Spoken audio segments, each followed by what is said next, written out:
previous video, I showed you a trick for multiplying any number by 11. In this video, I'm going to show you how to prove algebraically that this trick has a reason behind it and how to understand the pattern that you observed. The techniques I'm going to use in this algebraic proof can come in very handy for certain types of digit problems that you might see in an algebra class. So suppose you have a two-digit number in the form TU, which means that we have two digits, and this is the tens place, and this is the units place. So T represents the tens digit, and U represents the units digit.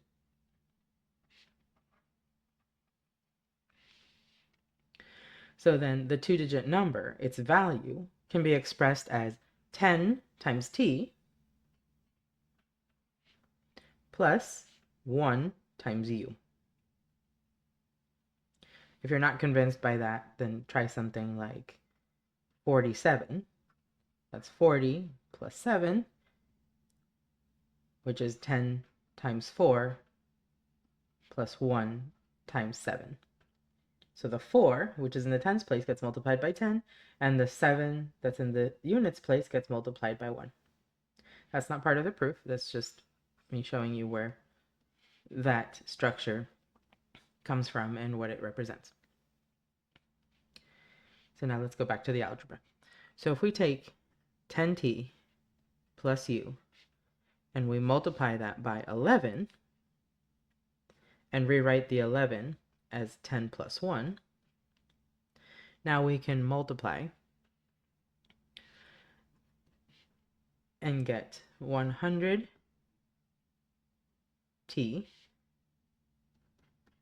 plus 10t plus 10u plus 1u. Now, usually when we're doing algebra, we group things by the kinds of variables. We say that they're like terms when they have the same variable, but this time we're looking at place value. So we're going to consider like terms the terms that have the same power of 10, so 100 or 10. So 100t, it's the only term that has 100, but then the numbers that are getting multiplied by 10 are t and u. So we're factoring out a 10 from the two middle terms.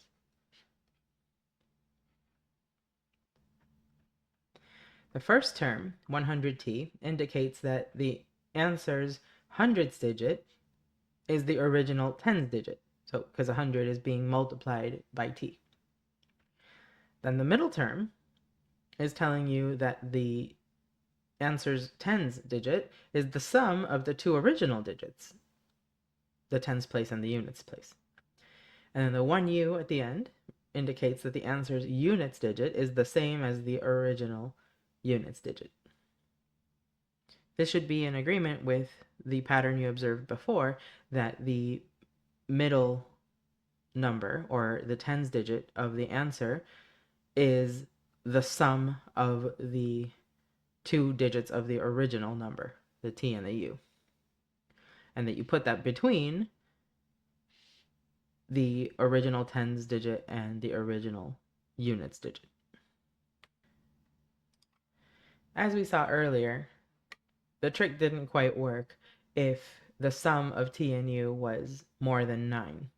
And since these are integers we're talking about, then that also means the same thing as that the sum of t and u is 10 or greater, whichever way you like to think about that.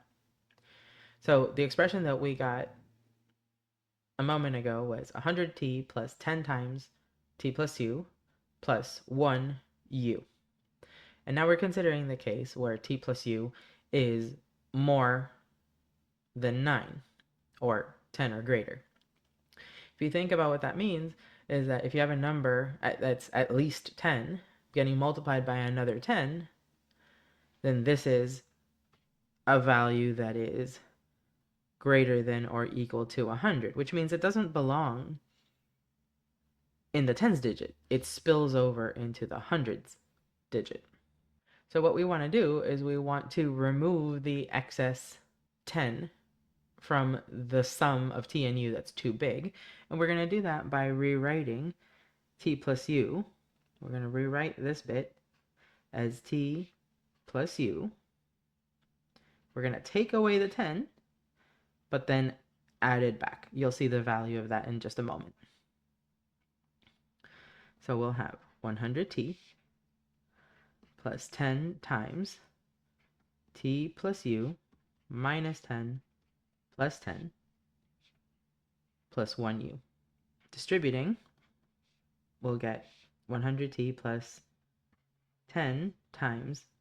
Now I'm not going to distribute it to every single term in here, but I'm going to group that little chunk together because that's going to be what the new middle value in the tens place is going to be. So we'll keep this 10 plus u minus 10. But then we are going to distribute. We'll distribute the 10 into that little parenthesis, but then we'll also distribute it to the 10 at the end, and that will give us 100. So plus 100 plus 1u. The point is that this 100 that we have here is a like term with this one that is also a multiple of 100. So those two together will give us 100 times t plus 1 if we factor out the 100 from those two terms. And then we have 10 times t plus u minus 10, and then 1u. Again, we are seeing a term in the front that is a multiple of 100, and then a term in the middle that's a multiple of 10, and a term at the end that's a multiple of 1. So this last line tells us very clearly what values should be in each of the place values. So t plus 1 is the answer's hundreds digit, and that is one more than the original tens digit. T plus u minus 10 indicates that the answer's 10 digit is the singles digit of the sum of the two original digits, because we took 10 away from the sum of t plus u. Remember that this is only for the case where t plus u comes out to be more than 10. And finally, 1u indicates that the answer's units digit is the same as the original units digit. So far, we've looked at how to multiply single digits by 11 and then numbers with 2 digits by 11. But what about 3 or more digits? So let's take a look. Suppose that a number has 3 digits. So the number can be expressed as 100 times whatever's in the hundreds place, plus 10 times whatever's in the tens place, plus 1 times whatever's in the units place. And what we're trying to do is multiply a number like that by 11. As before, we're going to split up the 11 into 10 plus 1, and then use the distributive property to observe what happens to the product. So distributing this 10 into everything in the left parentheses, we get 1000h plus 100t plus 10u. And then distributing the 1 to everything in the left parentheses, we get 100h. Now I'm not going to group that with the other h, because this new result, 100h, is going to be a multiple of 100, so I'm going to line it up with this one. It'll be 100h plus 10t. So again, I'm grouping the two numbers that have tens, plus 1u.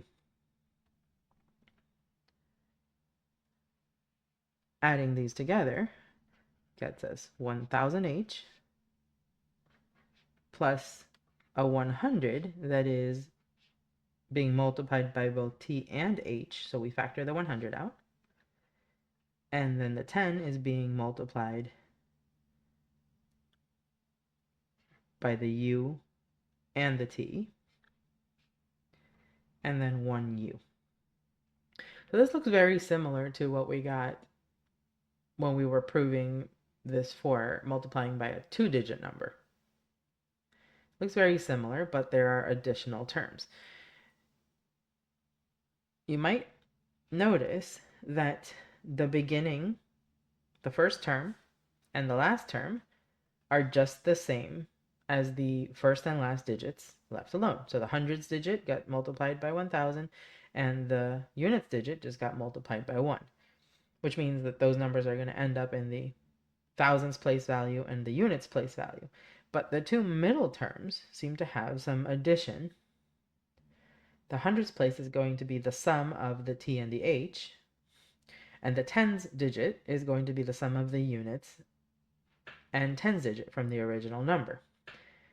This should feel very similar to what we did before, where we were adding two adjacent numbers and adding them together for the place value. So what we're seeing here is that when we have a 3-digit number being multiplied by 11, we're going to end up with 4 digits. The thousandths digit is just going to be the original hundreds digit.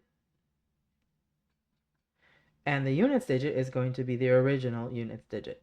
But the tens place is going to be u plus t, and then the hundreds digit is going to be t plus h.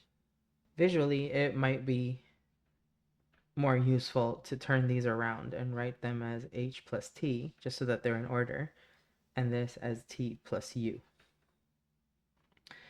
So what we're seeing is that the first digit is the original hundreds digit, the last digit is the original units digit, but to get the two middle ones, we're adding each pair of adjacent numbers in the original number. Remember that the original number has the structure hundreds digit, tens digit, units digit. So let's try it out with a few examples. So if we have 324 times 11, we're going to have 4 digits for our answer.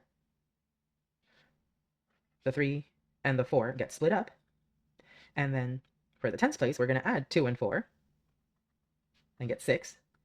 And for the hundreds digit, we're going to add 3 and 2 and get 5. So our answer for 324 times 11 should be 3,564. 567 times 11, again, 4 spaces. We're going to split up the 5 and the 7.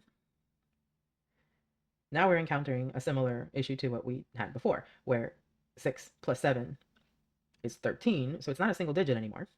So the 13, only the singles digit will come here, and we're just going to hold the 1 in that place and add it to whatever we get in the next slot. For this slot, we have to do 5 plus 6, which is 11, but we're adding the 1. So we're going to do 5 plus 6, and then add the 1 from before. 11 plus 1 is 12, so we're just going to put the 2 here, and add the 1 to the 5. So actually we get 6,237. So if we could do it with a 3-digit number, we can probably extend the pattern to numbers with more digits than that. So here we have a 5-digit number times 11. As we saw before, the number of digits increases by 1. So we're going to have a 6-digit number for our answer. We're going to have a 6-digit number. We'll start by splitting the first and the last. So the 8 and the 2 are going to stay, unless the 8 gets some spillover from the other numbers in the middle. The tens place is going to be the sum of 9 and 2, which is 11. So we're not going to write the whole 11, we'll just write the 1 from the singles digit and keep the other one over here for the hundreds place. Now the hundreds place is going to be the 7 plus 9. We already see it's going to be too much. 7 plus 9 plus 1 is 17, so we'll only write the 7, carry the 1 over. The hundreds digit is going to be 6 plus 7 with the additional 1 from the previous calculation. So 13 plus 1 is 14. We'll only hold the 4 here, keep the 1 for the next one. The hundreds digit is going to be 8 plus 6 plus the 1 from the previous calculation. We'll get 15. So you write the 5 down and add the 1 to the 10,000s place, which already has an 8. So we finally get 9, 5, 4, 7, 1, 2. 954,712. I hope you enjoyed this video. See you next time.